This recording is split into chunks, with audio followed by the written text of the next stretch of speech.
Blast these. 9 million subscriber. Can't hold both pot.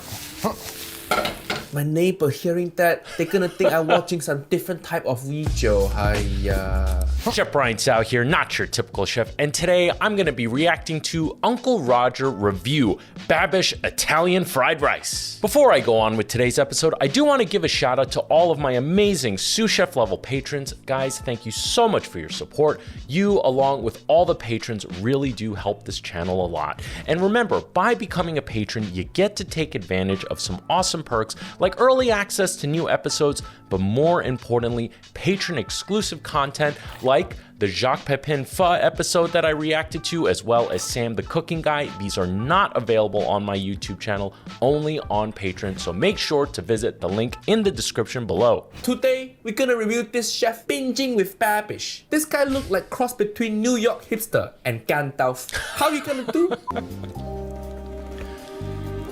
What the is fridge? This?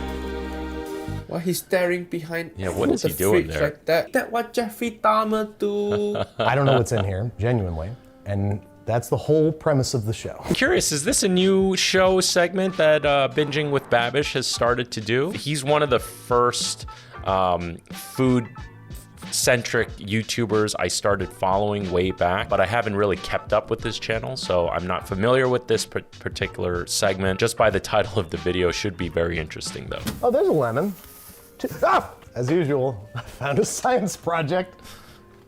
Oh yeah.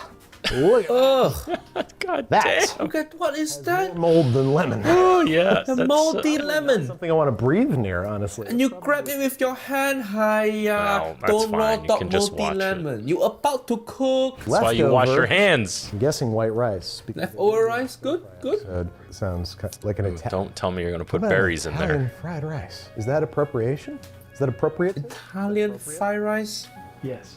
Yeah, I'm not really looking forward we got to some this. leftovers. Not that, you know, Italian food, Asian food, both amazing. I'm just not so sure how it is gonna come together. Rice is the most eaten carbohydrate in Asia. Italians eat lots of risotto, right? Marco Polo brought back spaghetti or noodles from Asia. So there's obviously some connections, but like when you say to me, Italian egg fried rice, I am thinking like white rice sauteed with tomato sauce and meatballs. I'm not too thrilled about that. Which, after a night in the fridge, as you can see, is very dry and desiccated, making it perfect. That's for true. stir fry. At least you got that much going for you. I know. You don't have to finger Stop it. fingering your rice. Jesus. The rice 1 day old, not 16-year-old. Stop fingering it. Sorry, children. Let me get some Too much, carrots too and much celery. Uncle Roger. Celery. Prep these vegetables. Very Italian. Mirepoix status. Mirepoix? Mirepoix, Small yeah. pieces. That's celery. Uncle Roger, not sure mirepoix good for egg fried rice. Yeah, So here's I agree. the meatballs. I think I'm gonna quarter these, and I need more sauce. Can I hit the pantry, or is this fridge only? What's the rules? Well, let me see if I just have some jarred tomato sauce, okay? I don't feel like making sauce right now. Do we even have tomatoes? If you can use pantry, Tomatoes? just get pasta. I see pasta in there. You're making all this Italian stuff, but Good then point. throwing rice in it. Uncle Roger don't think it's gonna be good. Yeah, me too. With that said though, you know, it started in the fridge. He's just looking to supplement it. I see some garlic there. Lots of it. We need Garlic good. onion. Garlic's Like great. this one. Onion. Completing Fried the rice, Uncle mirepoix. Roger prefers shallot. But Italian style onion, okay. We must go inspect the Herb's garden. What the? Herb's garden. All right. We still got some fresh basil left. That not garden. That's just flower pot on balcony. Hiya. In New York City, where I am based and live, that's a garden, baby. That's a full-on garden. That's about the best garden you're gonna get. I need a Basil. Oh, we can do pine nuts. Pine nuts. Pine nut and basil. You're just making pesto now? Just lots of basil and pine nuts. Like actually, wait a minute. No, don't put pesto in your fried rice. Brad had the idea to make pesto because that's more oil-based. It won't make the rice stick together. Wait, so you're using pesto because it's oil-based? You know what else is oil-based? Oil? Just make your fried rice with oil. Pesto for what? This is not really Italian-Asian fusion. This is more like just some random Italian pasta dish, but instead of pasta, he used rice. Do that. Salt. All right. And maybe half of this garlic. Salt, garlic for pesto. Good. I agree with Uncle Roger on that. Andrew, I think his name's Andrew Reyes, his name. You know, that his channel's called Binging with Babish, but his name is not Babish. I think it's a Frasier. It's a Frasier reference. Let me know in the comments below. Andrew here, you know, said that using pesto, it has oil, it'll prevent the rice from sticking. You know, I think that battle's already won because you are already utilizing day-old rice, and that's gonna help that to begin with. While generally, you know, East Asian, Chinese wok cookery already uses a lot of oil, I don't necessarily believe using basil for the sake of preventing the clumps to come together is really gonna contribute much. With that said though, I do think he's being inventive. You know, if he were to ever open a restaurant, I highly doubt he would ever put this dish on there. It's just him finding what's in the fridge and what can he make out of it. You add the basil leaves and then you slowly... Correct. You put the hard ingredient first in pesto and mortar, then the soft ingredient later. Okay, got my pesto ready. 100%. Now we're gonna make stir fry out of them. So here we go, folks. Just do it, Andy. Just get started. Just get going. Oh, is it Andy? Oh, Yeah. Andrew. You're not moving. Andy, yeah. Why are you talking to yourself? Still not moving. This guy got some mental problems. This got an guy Audi need hat. therapy. He's talking to himself and he thinks flower pot is garden. Look at his ratio of his mirepoix. It's spot on. You know, mirepoix is 2 parts onion, 1 part celery, 1 part carrot. There's some other stuff in there, but for the sake of this video, let's just keep it simple. He's got his ratios right as far as a mirepoix goes. To me, mirepoix has a very distinctive flavor to it. Mirepoix is like the foundation of all stocks and sauces, and in turn sauces as well. The more you cook it and manipulate it, obviously the flavor transforms. Inside of a fried rice, I almost feel like it's too distinct of a flavor profile. It's like very distinctly Western. When I think fried rice, I don't really think Western cuisine. I feel like you can get away with garlic, onion, and the meatball, and maybe some pesto at the end to put on top. Personally, I'm not a huge fan of the carrot and celery in fried rice. I've seen carrot in fried rice numerous times. Again, I'm not a huge fan. Just my personal preference. Just get it Ooh, nice and nice hot wok. and fry the meatballs. He got wok, okay. Okay. Spread them out and see if we can get a little crisp on them. I would have cut them smaller personally. Nice tossing. And now I'm gonna fish these out. Okay, onions Using go in. the oil, leftover Onion go in, oil, okay. nice. Meaty oil. Blast these 9 million subscriber. Can't hold both pot. to make sure these guys really get crisp. Whack, whack, whack, whack, whack, whack.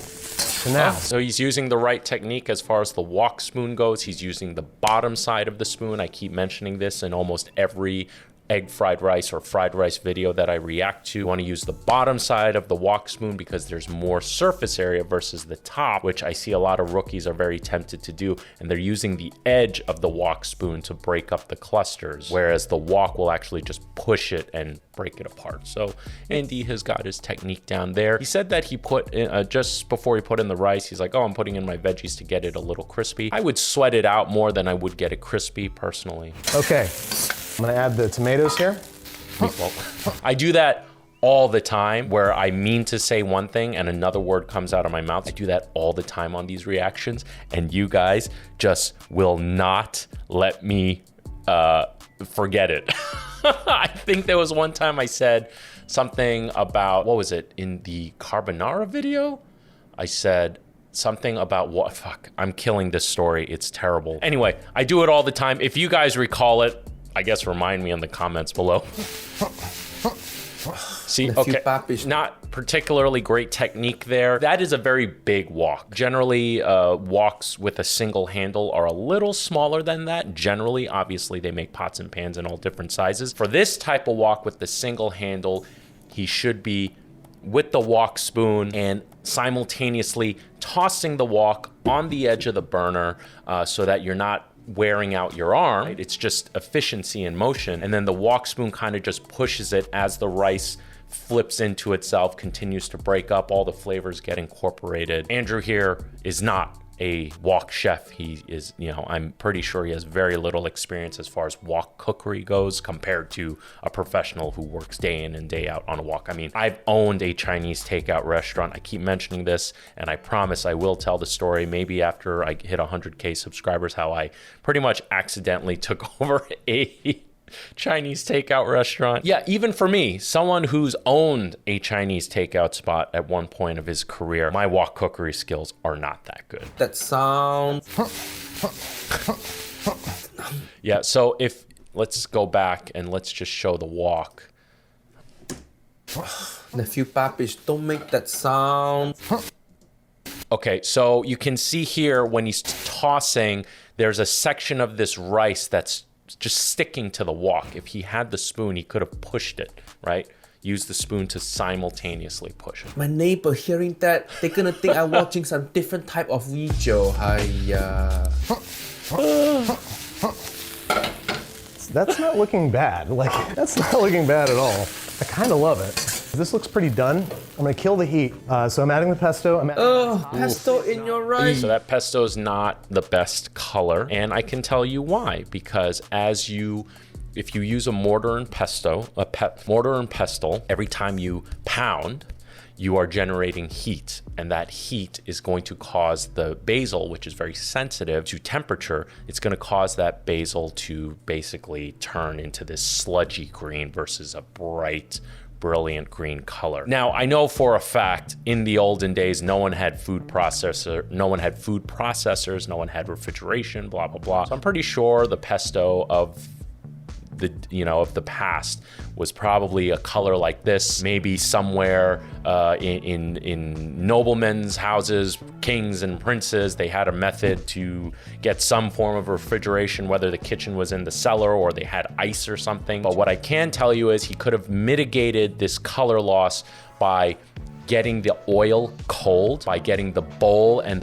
the mortar and pestle cold. Basically get everything nice and chilled, and that will give you more time to work it. By having everything chilled, it'll keep the temperature cooler. Cool your oil. I would even, if I need it quickly, I even take oil and pop it into the freezer. Oftentimes when I make pesto, I do it in a blender or a food processor. Same thing. I take the whole attachment and put it in the fridge like an hour before. If I need it on the fly, I put it in the freezer. Keeps the temperature down as it's working, as the blade's working, or your mortar and pestle's working, and you keep a brighter color. I need some really good balsamic vinegar. What? Balsamic?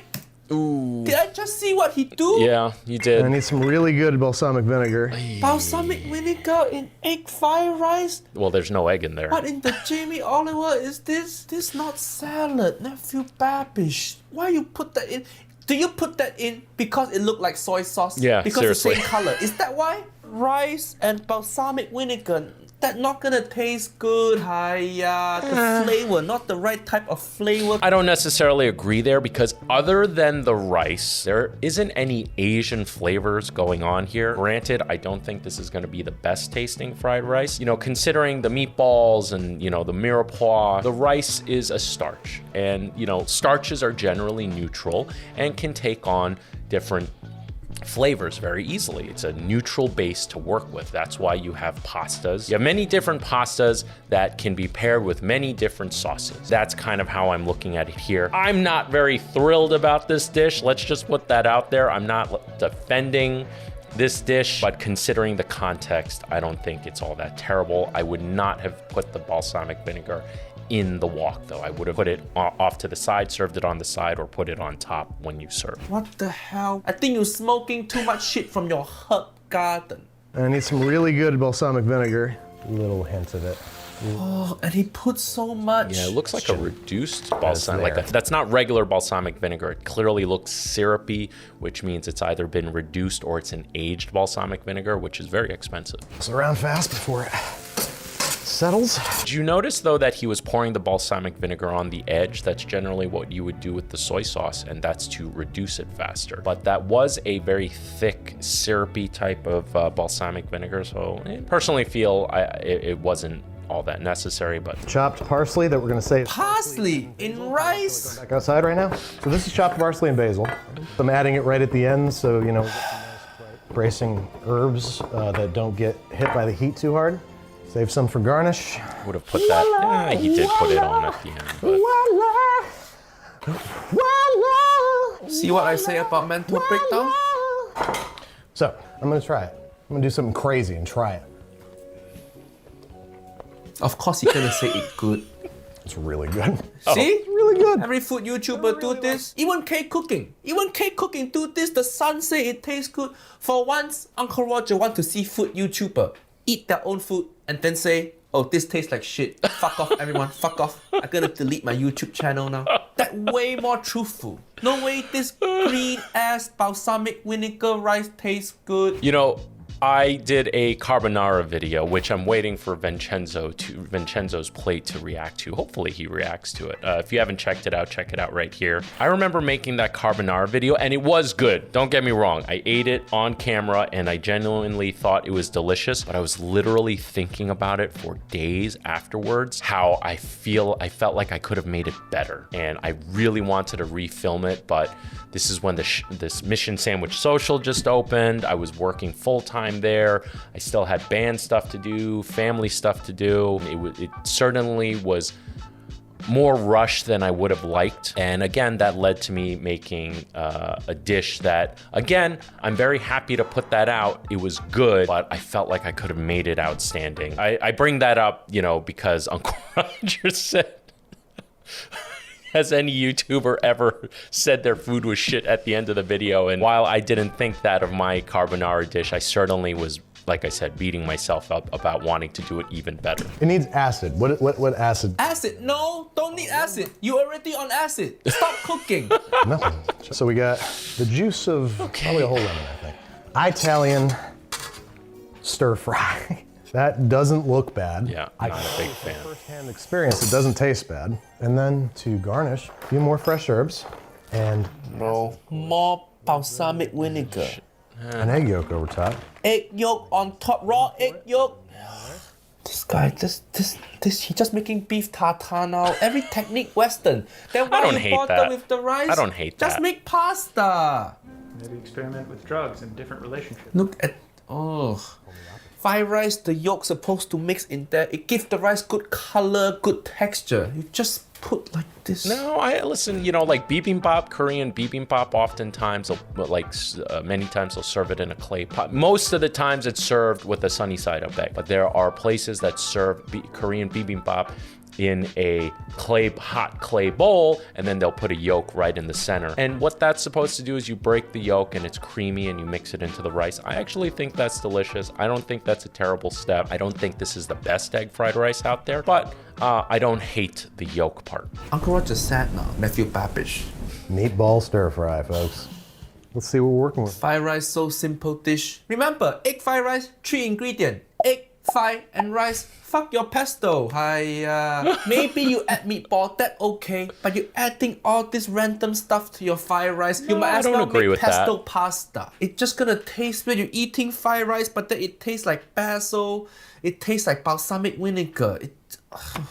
I don't necessarily agree with that. I don't think Andrew did anything random here at all. Is it a little random to combine Italian and Asian? Maybe, you know, as far as like the classic sense goes. I personally feel Andrew really did this in a very not respectful, but I would say an educated way, right? Other than the short grain rice from the Chinese takeout place, which is neutral to begin with, all the other ingredients in there were very Western focused, and I don't believe this will be a terrible tasting dish. If I was at his home or if I was at the taping and I was hungry, I would eat it. Or if I was at his home and we were having a dinner party and he served me that, and he'd be like, hey, I made Italian fried rice. I kind of like, but I would eat it. If I went to a restaurant and that was on the menu, I definitely would not order it. But I don't think it was random at all. All the ingredients came from the same region, so to speak, and it makes sense. Not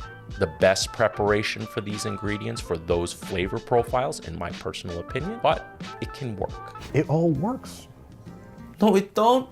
Stop lying to people. And it feels correct in the mouth. It don't feel correct. You know, I also don't agree with Uncle Roger there that it doesn't feel correct. Well, you know, I've had on numerous times like a wild rice salad, you know, with a lot of fresh, or, you know, like even a quinoa salad or something like that, where I've used mirepoix, fresh herbs like basil and parsley, extra virgin olive oil, red wine vinegar, and made a salad out of it, not quite a fried rice, and it works. It works very well. I've made wild rice salads in the past, same thing, with similar ingredients to this. Not meatball, but like, I don't remember, we put in some kind of ham in there and stuff like that. So I think this can actually work. If he were to open a restaurant called, you know, Andrew Rhea's Italian fried rice, I think it would tank, or maybe not. It may be a revolution as far as fried rices go. Who knows? Using chopstick cannot save this. Well, You're just trying to tidy up car crash now. let's get Nico's unbiased opinion. It's his first month. He making H&M nephew eat the rice. You're gonna be honest with me. It's so good. Of course he couldn't say it good. You paying him. He don't want to. See? Oh my god. Pretty good, right? And it's like a fake. You cannot trust this channel. Nephew Babish, Uncle Roger don't like this Italian fried rice. But next month when I'm in New York, maybe we cook egg fried rice properly. You can Nice. show me your herb garden. How about that? By the way, if you're in New York City and planning to go to that show, I will be at that show. So if you see me there, make sure you come say hi. Would love to meet you. This guy look like cross between hipster and Gandalf. Let's see how he gonna do. How do I say Gandalf in a Chinese accent? Gandalf. I never thought about that before. How do you pronounce Gandalf in a Chinese accent? That was good. This is a video. Oftentimes, for most of the video, I generally agree with Uncle Roger. But this is one where while I'm not thrilled about the dish, I don't really agree with Uncle Roger on a lot of his criticism. I do think that dish will work, and I think it won't taste terrible. It's clearly not an egg fried rice, but I don't think he said, Andrew never said he was making an egg fried rice. He said, you know, am I making Italian fried rice? Is that appropriation? Blah, blah, blah. I'm totally fine with it. Again, it's not something I would order if it was on the menu, but he's making it for a YouTube show, so on YouTube, you can do whatever the hell you want. Hope you guys enjoyed this video as much as I did making it. Before I sign off though, I do have a little bit of a special request, and that is, by the time this comes out, it would have been a few weeks already. My reaction to Uncle Roger Cheapest Woman video unfortunately got demonetized. I put in a dispute, I made edits